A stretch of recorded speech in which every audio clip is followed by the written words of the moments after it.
Good evening, ladies and gentlemen, and thank you all for joining us tonight. My name is Marek Milde, and I would like to welcome you for today's presentation, Toyen and the Czech Surrealism. I hope you all are enjoying the summer. At the Czech Center, we prepared for you exciting summer program, which includes exhibitions and upcoming screenings on the rooftop of the Bohemian National Hall. To the high point of our program belongs the video series Highlights from the National Gallery Prague. The series presents famous paintings by Kupka, Alfons Mucha, Gustav Klimt, and Czech Surrealists like Toyen. You can see the whole documentary series on our website.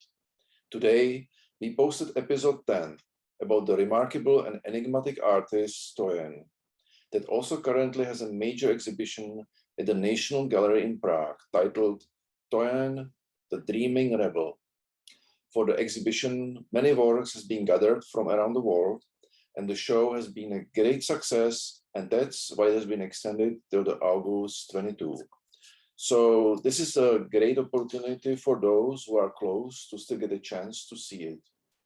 However, for all of us who can travel to Prague, we have the unique opportunity tonight to meet the art historian Karla Huebner from the Wright State University in Dayton, Ohio, who just came back from Prague a couple of days ago and saw the exhibition in person. She will tell us about her experience of Toyen and more about the phenomena of the Czech Surrealism. Finally, she will also respond to your questions, so please use the chat for that. Please let me introduce her. Karla Huebner is a professor of art history at Wright State University in Dayton, Ohio, and has been researching Czech Surrealism and visual culture for a long time. Her book, Magnetic Woman, Toyen and the Surrealist Erotic, examines and founding member of a Czech Surrealist group. She has also contributed to Czech feminism, perspective on gender in East Central Europe, Women in Magazines, The Flanner Abroad, The New Woman International, Journal of Women's History, Papers of Surrealism, and Aspasia.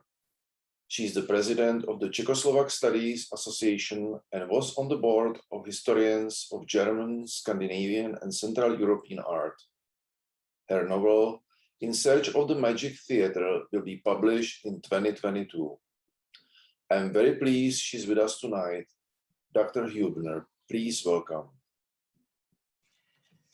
Thank you. It's a real pleasure to be able to meet with everybody through the generosity of the Czech Center in New York.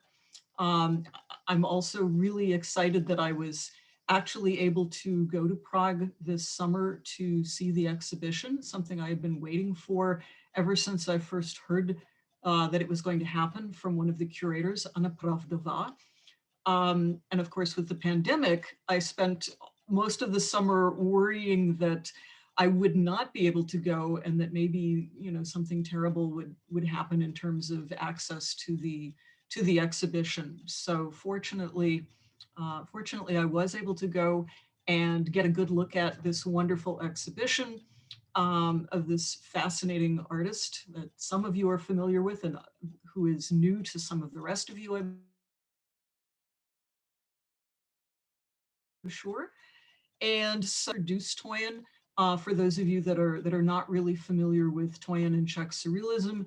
And then for most of the presentation, I'll be kind of giving you a little bit of a tour around the exhibition. We're not going to see every artwork that is there because it's a very large, extensive exhibition. Lots of paintings, also quite a few drawings and prints and book illustrations and so forth. But I want to give you some sense of this remarkable artist and the diversity of her work over the years. So I'm going to start sharing my screen and get going with the PowerPoint. So just a moment and we should be able to get that underway. There we go. All right. So here we've got a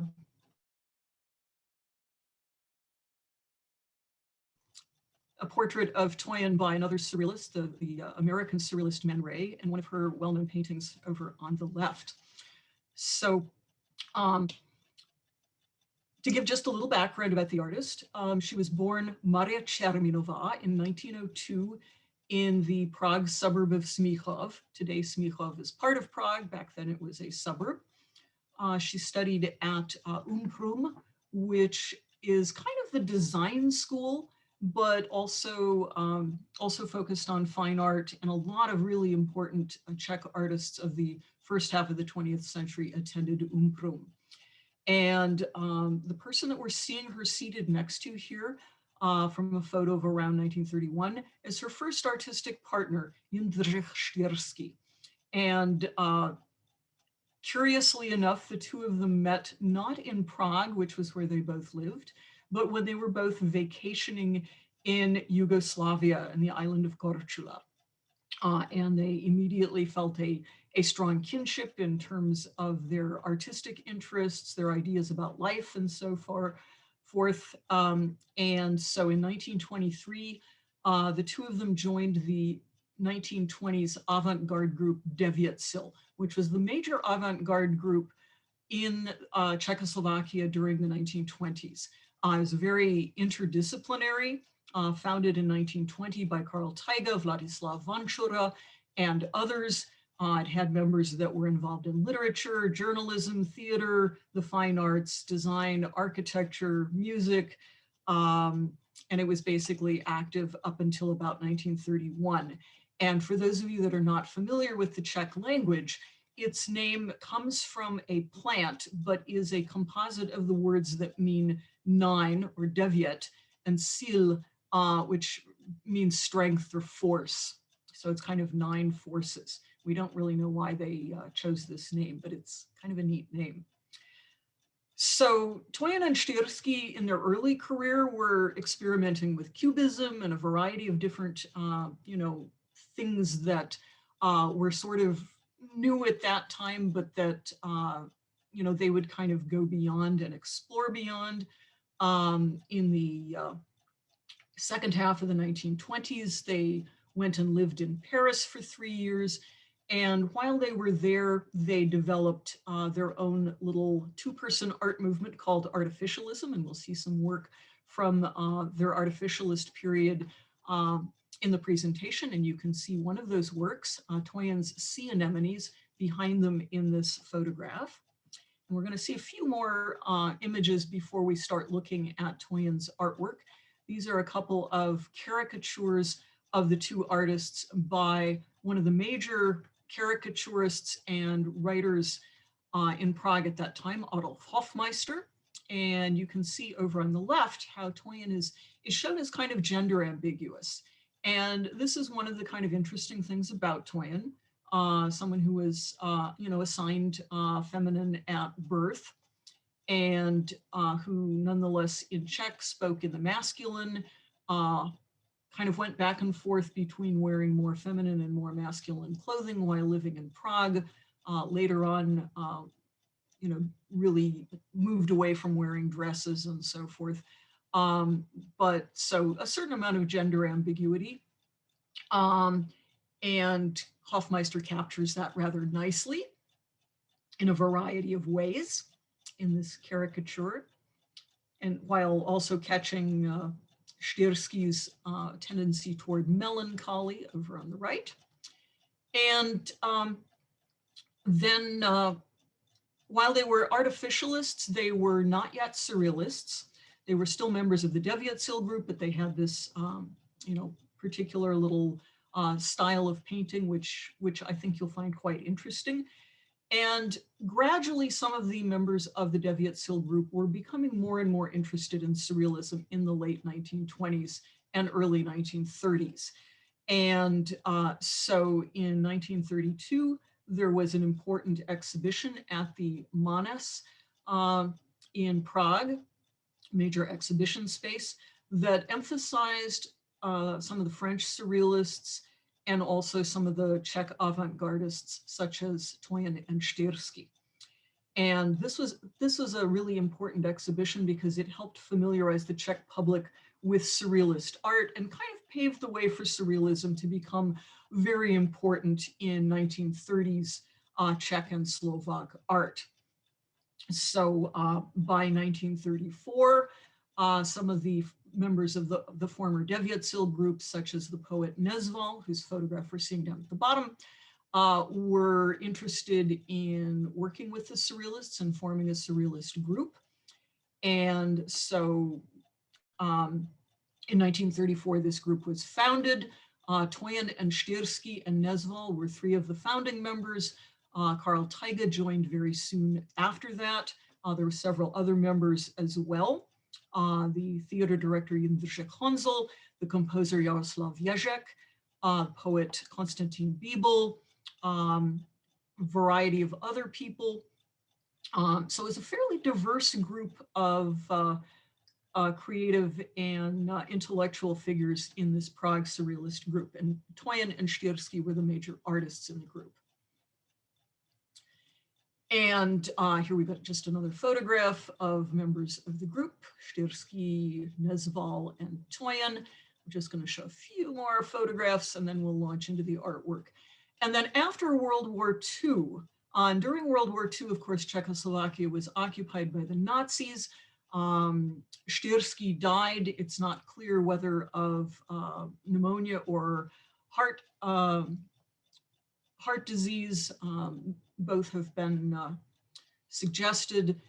And in the meantime, Toyen and Scarecrow had become very friendly with another new member of the Surrealist group, Jindřich Heisler, a young poet who, because of his partly Jewish ancestry, Toyen helped hide him in her apartment during the Nazi occupation.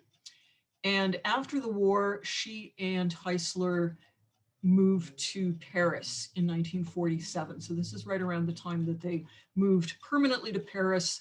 While they were leftists, they were not excited about what was happening in Czechoslovakia in terms of post-war communism. And so there in Paris, they became very friendly with the Paris Surrealist group. We can see in this photograph Heisler and the leader of the group, André Breton, and then Toyen, and then the poet Benjamin Perret, another good friend of Toyen's. And unfortunately, Heisler died in 1953, very unexpectedly, of heart disease. Toyen remained very close to both Breton and Perret. So she's got basically a major Paris period, the first period of her artistic career, and then a major second period, her long time Paris period from 1947 until her death in 1980. All right, getting on to the exhibition itself. So this is the signage outside the exhibition space. It's by the Malostranska metro station and a very nice Waldstein exhibition space that belongs to the National Gallery in Prague. And we'll go kind of chronologically through some of the things in the exhibition. So early on in Toyen's career, she's doing cubist influenced work, also some work that could be described as primitivist. Scarecrow was also doing cubist kinds of influenced things. Here we see a couple of examples by the two of them. The one over on the right that we see a little better is by Scarecrow. This isn't something that they kept up for very long. And so by the middle of the 1920s, really around 1926, that is when they're starting this artificialist movement that is only the two of them. And that kind of relates to Karl Huebner's idea of poetism, but maybe isn't really quite within poetism. And so we have these kind of abstracted, dreamy scenes with titles that often suggest some kind of a landscape. So with titles such as over here in this photograph, we're seeing from left to right, Toyen's Diver, then Paddy Field, next in the center, Fata Morgana, and then a work by Styrsky called Aquarium, and then on the far right, one called Vintage, again by Toyen. And we'll look at some of the artificialist works more close up. So here we have a couple of examples of works by the two artists. And one of the things I want you to take close note of is that they're doing some really interesting things with texture and with handling of paint. Also, while these are very abstract, as you look at Styrsky's tent and at Toyen's Chinese tea house, you can see where, all right, there's kind of a, an old-fashioned tent shape in there, in the sense of, being out in the greenery, maybe out in the woods or out on the meadow. And with the Chinese tea house, yeah, again, it's not naturalistic, but we have kind of a sense of the lanterns, a little bit of a sense of architecture. So they're thinking in artificialism about kind of moving away from real specific things that they've seen and working from memories and imagination and dream, which is kind of similar to what some of the surrealists in Paris were doing at this time, but at the same time, it's not surrealist. So I'm going to go through some of this a little more quickly. Here we have some additional artificialist works where you can see use of things like airbrush and dripping as techniques, which were unusual at this time. Again, a couple of artificialist works by the two of them so that you can see them compared to one another. Often they would do things on similar themes, a lot of watery themes as well as landscape themes. And then as they're getting more settled into artificialism, their style is changing a little bit. You can see with these works by Toyen, there's kind of a thicker handling of paint with some of them, intense colors. Some of the ones that we're seeing are over to the left, a work called Summer. And then Dream or Sleep Flora, the one that we can't see very well at all in the middle is Night in Oceania. And then to the far right by the attendee is Northern Landscape.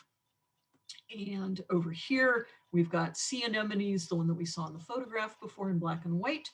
And then over on the right, In the Mist. So very abstracted, not really based that closely on things you would see in life, and at the same time with these titles that are very evocative.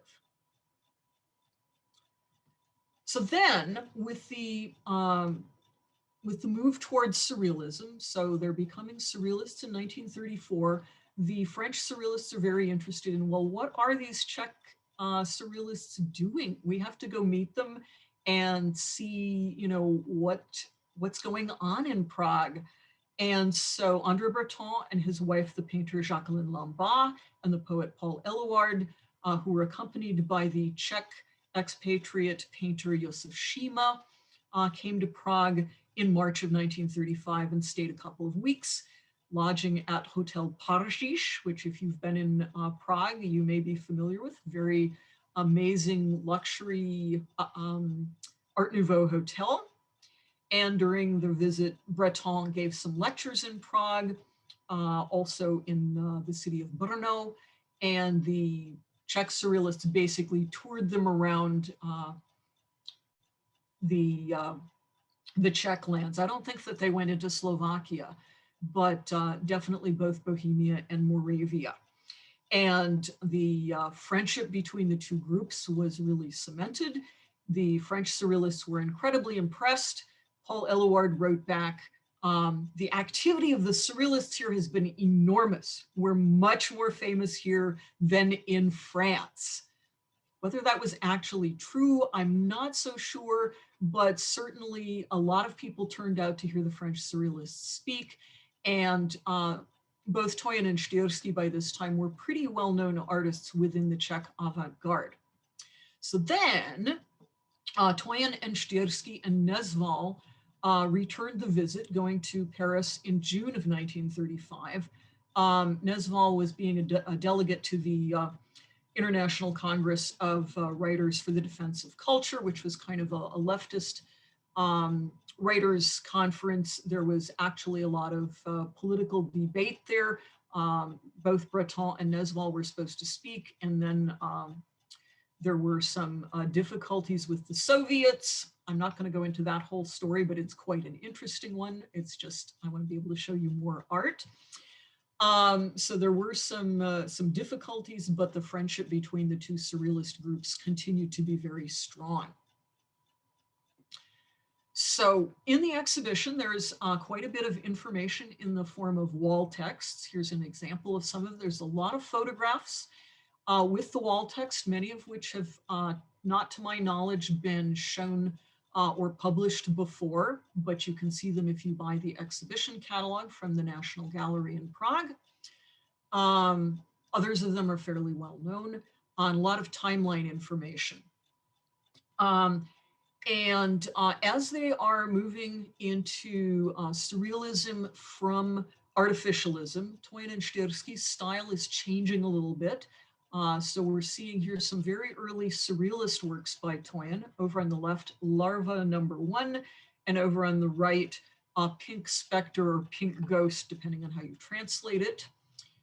And ghostly figures become quite important in Toyen's work. So over on the left again, the pink spectre, and then next to it, the yellow spectre, and then what's often translated as magnetic woman or magnet woman by Toyen, and then to the far right, squid person or squid man by Scarecrow. So you can see there's some, a lot of similarities in the work between the two, and at the same time, they're each really doing their own thing, even though there's stylistic similarities. And here we get kind of more of a close-up of the two ghostly ones, although you'll notice that the background color for Rose Ghost is a little different here. The bluer color in the background is more accurate, like we were seeing in the previous slides. So there's a lot of this image of kind of cracking and fissuring and things that look a bit like bark, and sort of seemingly bodiless garments. So like this figure that's on this trapeze, what kind of body does she have under the clothing?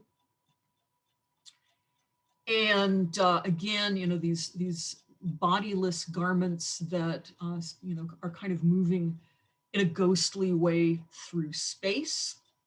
Again, we can see these more close up. So dream on the left, sleeper or sleeping on the right. And I hate to go through these really fast, but I do want to show you a lot of different things.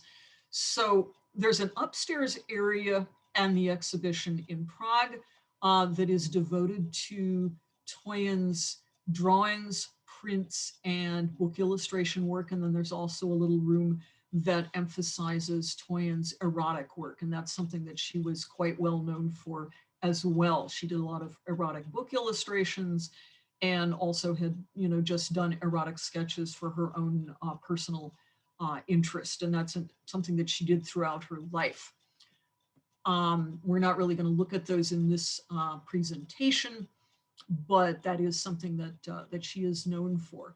Now, early in their 1920s life in Paris, Scarecrow and Toyen were, I think, earning a lot of their income by doing book designs for companies back in Prague. And so there are a couple of examples of their book designs. This is a really significant period for Czech book design, Czech modernist book design. They're two of the many really interesting book designers at this time in Czechoslovakia. Here are another couple of examples of their early collaborative book designs using a lot of collage. And here we have examples of pages from quite a famous book illustrated by Toyen called Náš svět, or Our World. This is a children's book. And Toyen, in addition to being known for her erotic illustrations, was also known for her children's book illustration. Those are two very important areas of her illustration work. surprising though that may be to some of you. Two areas of it. She also did a lot of illustration for literary texts, and she did a lot of book covers also just for kind of more general literature. So she did massive numbers of these, hundreds, over 500, before she settled in Paris in 1947. Now, these are a couple of collages from 1936. At this period, Toyen was not that active in collage. That was more of Scarecrow's thing, but she was starting to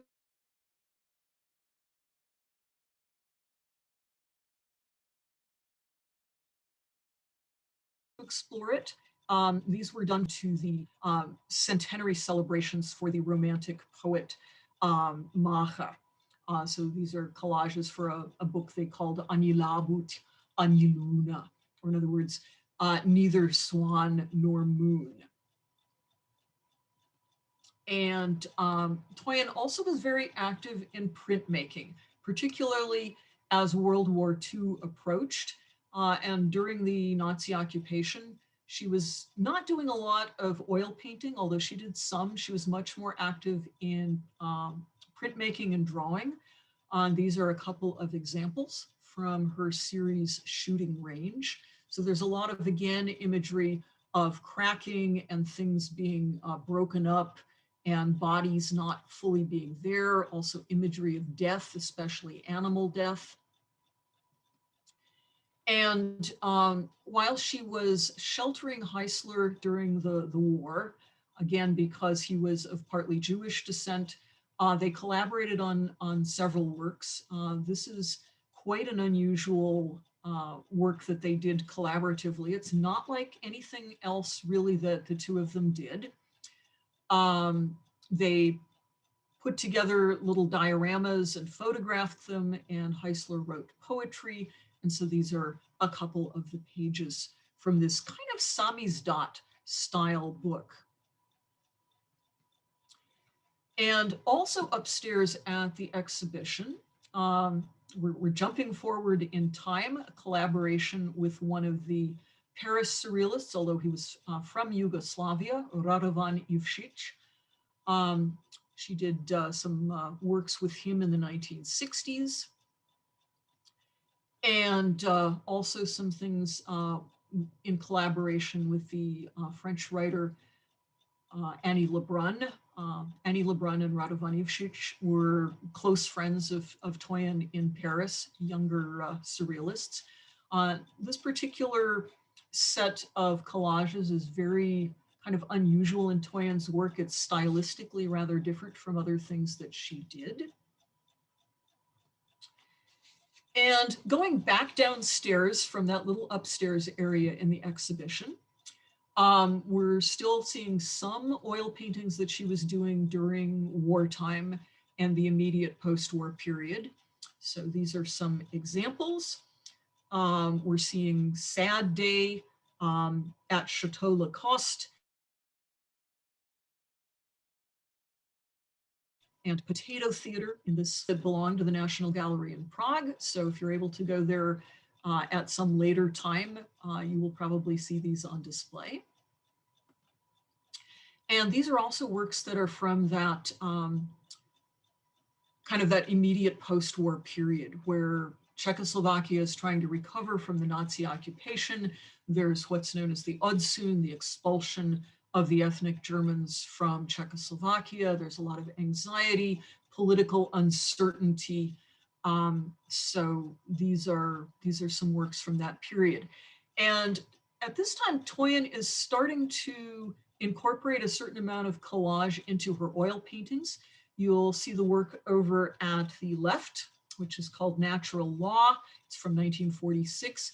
And while it's mostly painted, parts of it are collaged, printed material added onto the oil paint. And that's something that she starts doing a lot more of in the 60s and 70s. Over to the far right, we'll get a better view of that in this next slide, is Myth of Light, which shows the silhouette of Jindřich Heisler. holding this seemingly real plant with the roots, and then these gloved hands that are creating this, this shadow image of a wolf or a fox, some kind of canine. So you can see that, yeah, Toyen really has some lot of different things over time. And over kind of to the left here with that kind of disturbing image, this is a painting that is sometimes known as War, sometimes known as Scarecrow, with this this figure on a pole that appears to be wearing the remains of perhaps a Nazi uniform. What I think does not come through very well in the photograph here because it's so small is that the head is entirely covered with insects and the skin has been stripped away from the neck. So it's a very, very macabre, very disturbing image relating to the end of the war. And likewise to the far right, the painting known as Early Spring, looking very much like graves with butterflies on them. And then next to that, which I don't think comes through very well in the photograph, a painting called these safes along these walls are opening up and blood is dripping out of them, kind of like secrets being revealed. So some very spooky, disturbing work from the wartime and immediate post-war period. Now, once Toyen and Heisler relocate to Paris in 1947 and are connecting up with the members of the Paris Surrealist group, we again see some interesting changes in what Toyen is working with. This is a period in French Surrealism when there is a lot of interest in the idea of what they called a new myth, where they're thinking about a lot of what you might consider occult ideas, or also a lot of ideas relating to physics and astronomy.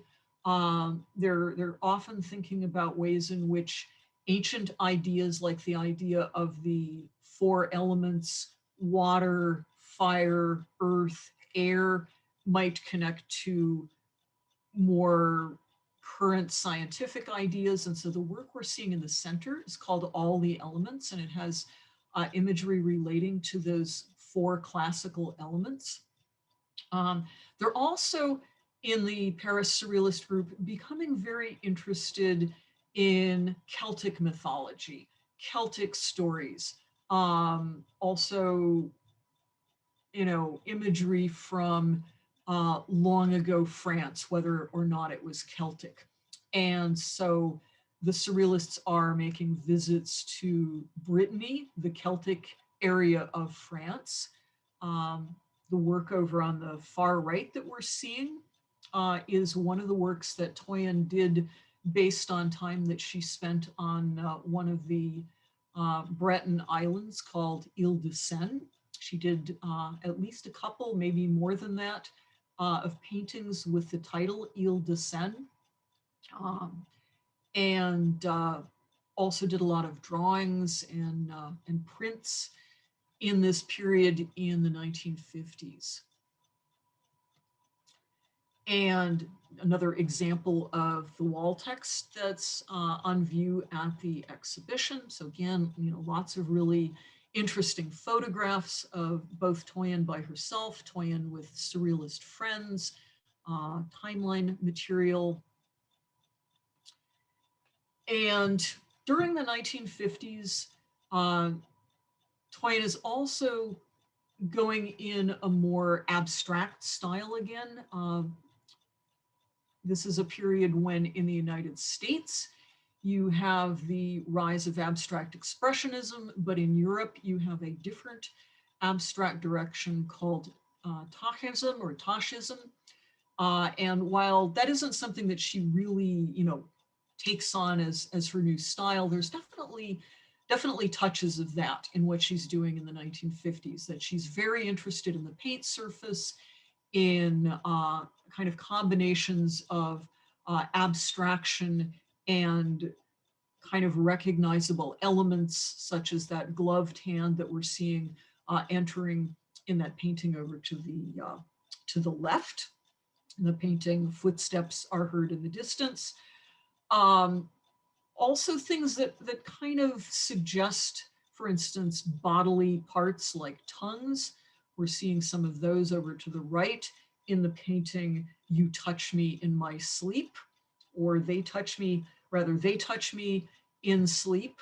There are also some kind of ghostly faces there that are kind of hard to see in the photograph, but they're sort of like owl heads in that blue area in the painting. So things that suggest things, but that are not necessarily fully clarified. A lot of mistiness, a lot of kind of fogginess. Here, over on the left, we can see those sort of owl-like faces a little better over to the far left. And also those sort of tongue-like shapes in the center. She's getting a lot of ideas from literature. She was someone who read a lot of poetry, was very close to quite a few poets, both Czech poets and French poets. Often her friends, particularly the poets, would come up with names for her paintings. So the names that we have are very often names that were proposed by friends of hers. She agreed to them, she liked those names, but they weren't necessarily names that she came up with. So sometimes they come from earlier literature as well, like the title Midnight the Heraldic Hour, or Midnight the Blazoned Hour, depending again on how you translate it, which is that big work kind of in the center of the photograph here, where we're seeing these mysterious kind of ghostly animal figures, a couple of sort of lion-like figures, a possibly monkey-like figure, sort of materializing almost as though they're on a stage setting. And figures of bats and bat heads start to come into her work. That more reddish work that we're seeing further to the right has kind of a bat head on a pillow. She's putting a lot of animal imagery into her work in the 50s and 60s and into the 70s. And in the 1950s, in 1957, she did quite a major series of 7 paintings. We're seeing 3 of them here, called the 7 Unsheathed Swords. And these got their titles kind of inspired by work by the poet Apollinaire, someone who I don't think she never met him. He died before she first came to Paris. These are three examples from this set of 7. 6 of the 7 are vertical works with kind of abstracted female figures. We're seeing the one and only horizontal work where the abstracted female figure is recumbent and there's sort of a shadowy bluish beast figure above her. So the works we're looking at are The Vertigo Visitor, The Beautiful Usherette, and The Awakener of Tenderness. And as we get into the 1960s, collage is starting to become more important in her oil painting practice.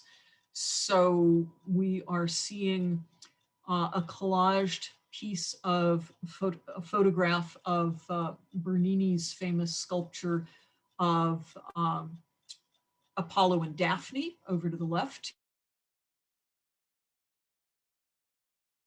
In the painting At a Certain Hour, see that collaged laughing face with the tongue. And that's something that becomes quite common in Toyen's artwork at this period, that she'll collage on these mouths or even artworks by other artists into her oil paints.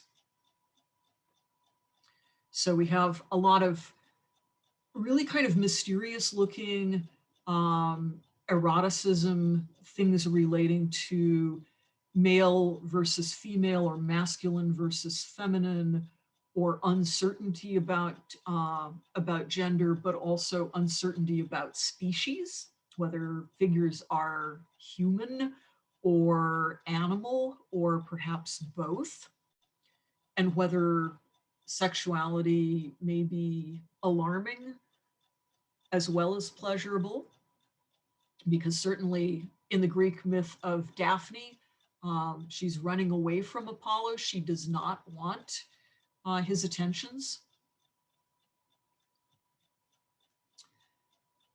Over on the left, we've got a work known as The Folding Screen, which again has these themes of mysterious eroticism, kind of animal with human figures, shadows, mysterious spaces, collaged elements. You'll notice that the butterflies up at the top are mating, that there's this kind of leopard-like creature down at the bottom, and these felines, and also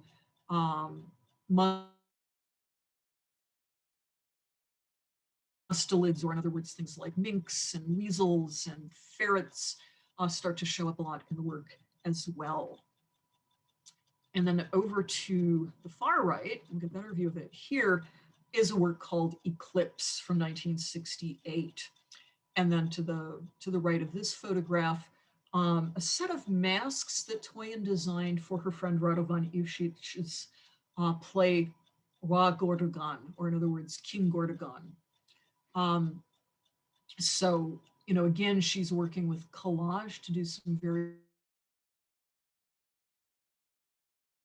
interesting things. She's in her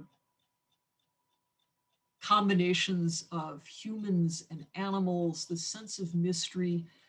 And she really continued on making artwork almost to the end of her life. She lived until 1980, you know, continued to, you know, see close friends within the Paris Surrealist group. Even after André Breton's death in the 60s, when the group kind of broke up a bit. Within the Surrealists, friendship was something that was extremely important, and it was extremely important for Toyen. That's not to say she was equally, you know, close friends with everyone within either the Prague or the Paris Surrealist groups, but friendship was really an important glue. Now, that's not to say that the Surrealists never had disputes, or that no one ever got thrown out of the Surrealist group in Paris or left in a huff. I mean, that certainly happened. It's kind of well known for that. But nonetheless, friendship was something that really was prized. So one of the things that, that the exhibition catalog gives a lot of insight into, and this isn't something that comes out quite as strongly as you walk through the exhibition, unless you take the time to read all of the wall text. And the wall text is good, but with the pandemic, people are only allowed 80 minutes in the space. And even if you're not reading the wall text, 80 minutes might not be enough. So looking at the catalog, and I recommend the catalog, there is a lot of good information about Toyen's friendships, particularly with members of the Paris Surrealist group. There are some reproductions of and translations of letters to her from, for instance, Paul Éluard and Benjamin Perret and Yves Tanguy, three major Paris Surrealists. There's also discussion of some of the things that she used to do with some of her younger Surrealist friends, like go to jazz concerts.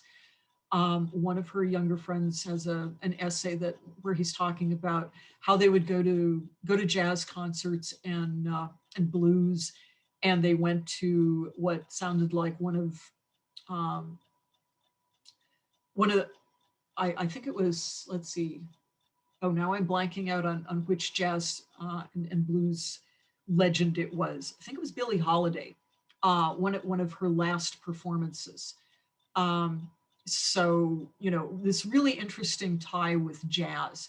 And it's not surprising that Toyen would be interested in jazz, because one of the founding surrealists who had been an acquaintance or a friend from the WWII days was the jazz composer and classical musician Miroslav, major composer in interwar Czechoslovakia. So our last slide, I wanted to show the covers of both my own book about Toyen, which you can, if you're interested and are wanting to know more about Toyen, then we can get into in this talk.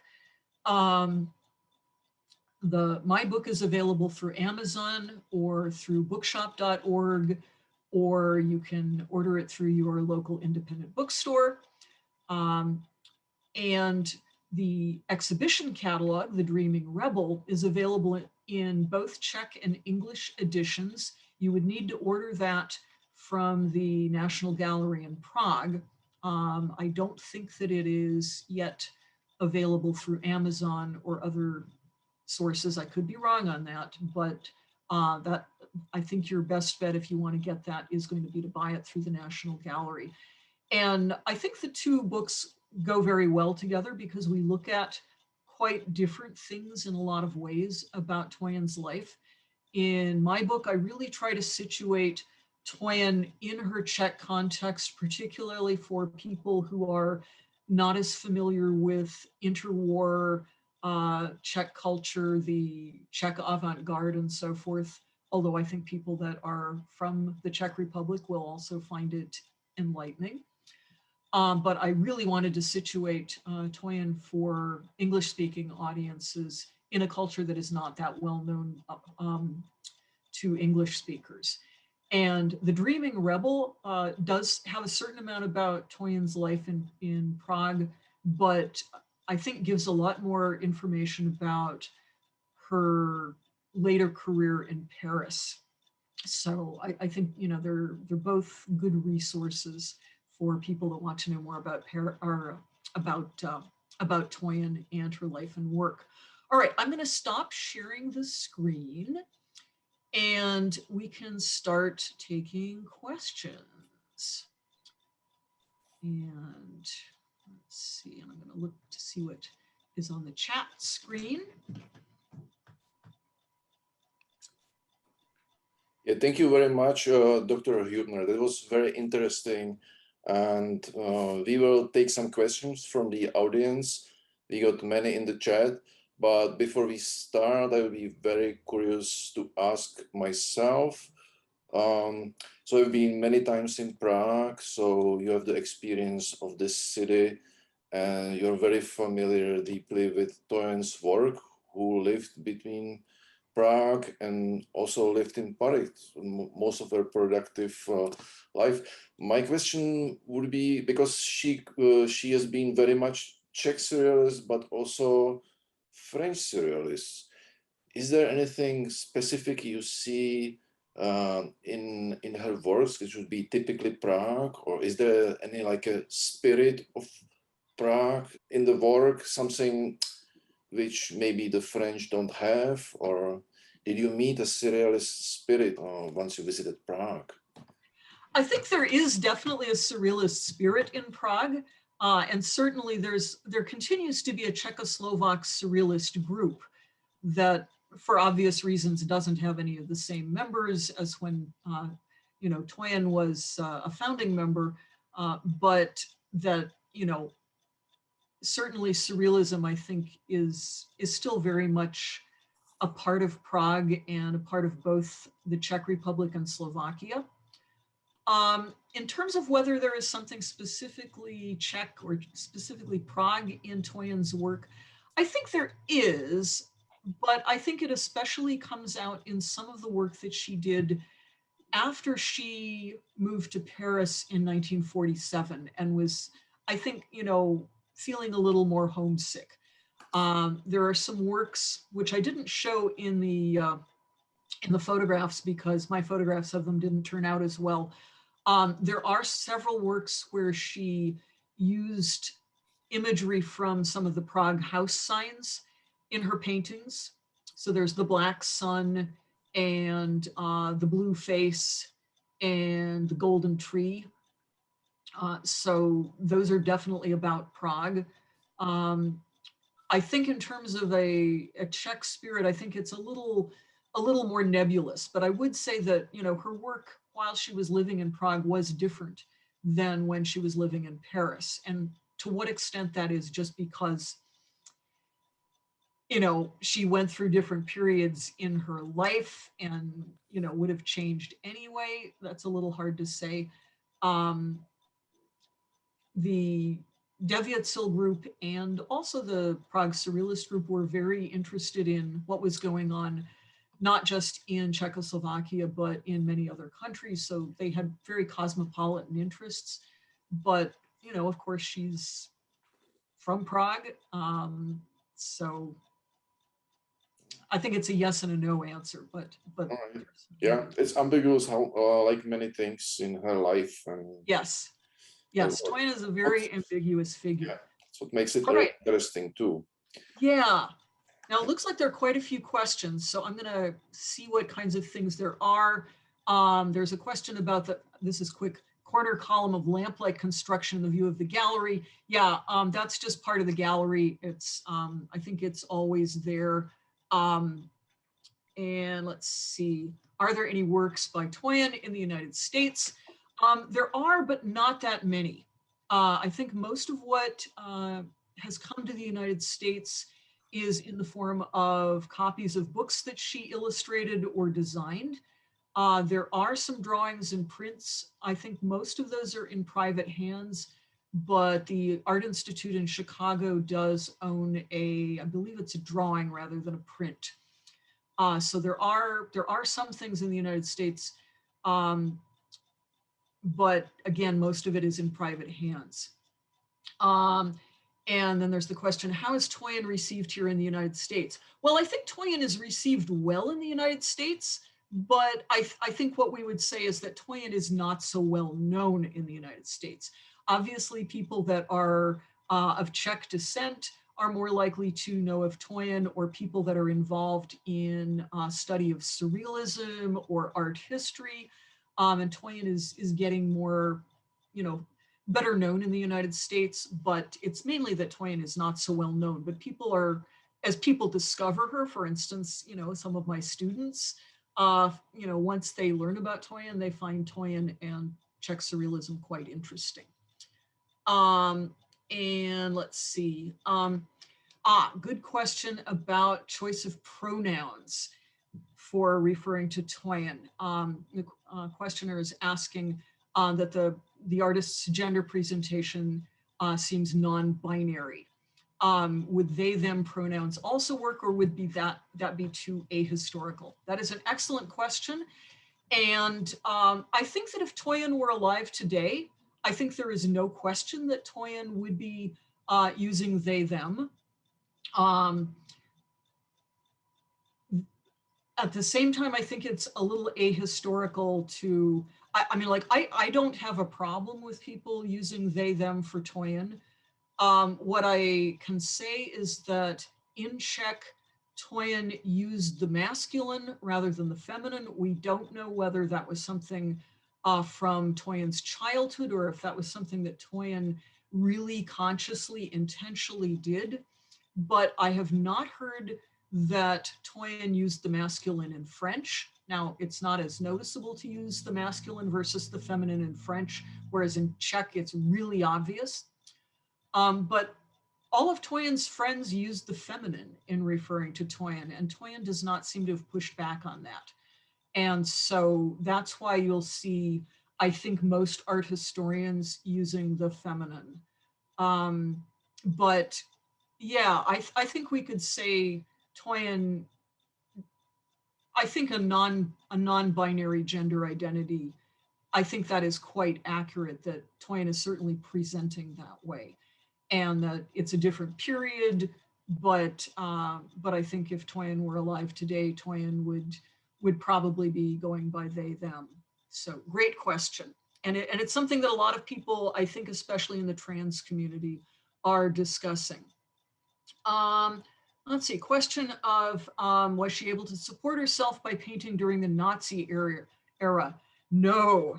I'm not really sure how Toyen did support herself during the Nazi era. She could not exhibit. She was not popular with the Nazis. She needed to maintain a very low profile, especially while she was hiding Heisler. So I'm not sure financially just what she or some of her friends were doing to feed themselves. Okay, question about how did the period of artificialism serve Toyen and Styrsky and the broader surrealism movement later? Great question.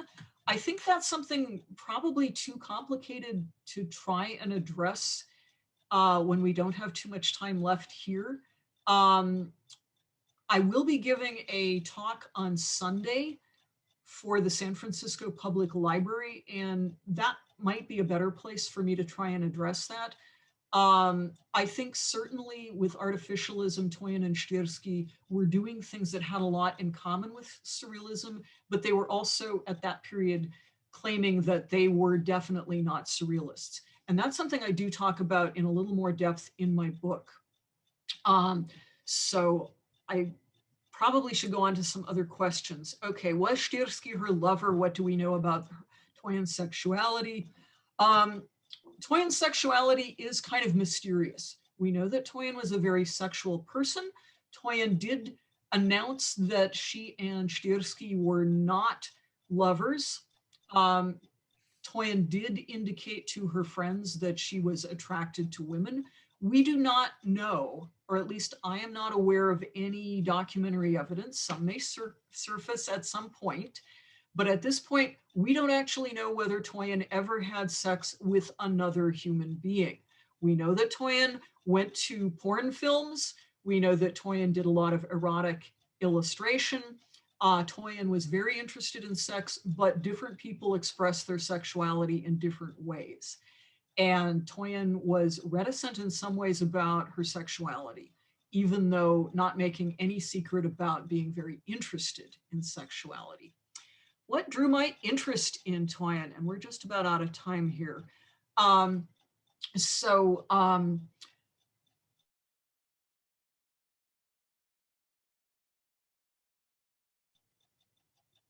Years ago, surrealist movement, and since my family had Czech friends, I was intrigued to learn that there was a that there was a Czech Surrealist group, and that there was an interesting woman in this group, and that led to it.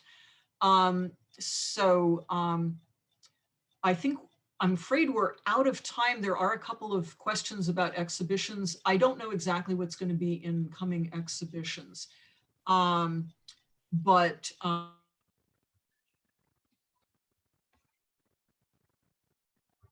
There are lots of places that you can buy my book and in the exhibition catalog, and there are also some books that are available used out there on the internet. So I better close off my comments there. All right, thank you very much, Dr. Huebner. That was so very interesting. And we enjoyed your presentation very much. We'll all follow you for your next talk in San Francisco Library, which will be on August 8th. And thank you all for joining us today. You can join us in person for the summer rooftop movies starting next Thursday, August 12th. And you can also visit our gallery to see the exhibition Changlishman in New York. This mapping the period of the composer Bohuslav Martinu spent here in the US. We are open every Tuesday, Wednesday, and Thursday from 1 to 6 p.m. And you can find out more on our website. So I hope to see you all soon again, and please keep in touch and stay tuned for our upcoming program. I would like also thank on behalf of the Czech Center New York, I'm Miroslav Konvalina, the director of the center, and it's just great that we had a chance to learn about Toyen as one of the most remarkable artists of the 20th century and a prominent figure of the international surrealist movement. We both visited the exhibition. It was event of the summer, or it is still event of the summer in Waldstein Riding School in Prague. You know, it's very difficult to get a ticket. We have a limited viewing time for 80 minutes, and you know, there definitely is more interest than right now in the pandemic Prague, and the National Gallery in Prague can accommodate. I would like to also thank the National Gallery Prague for the whole summer program for Czech centers around the world and for the Czech Center New York.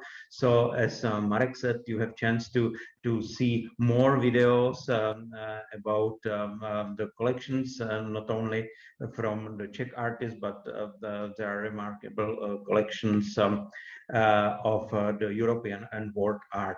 So thank you, Professor Huebner, and I hope that we can see you at the Bohemian National Hall on our programs in person very soon.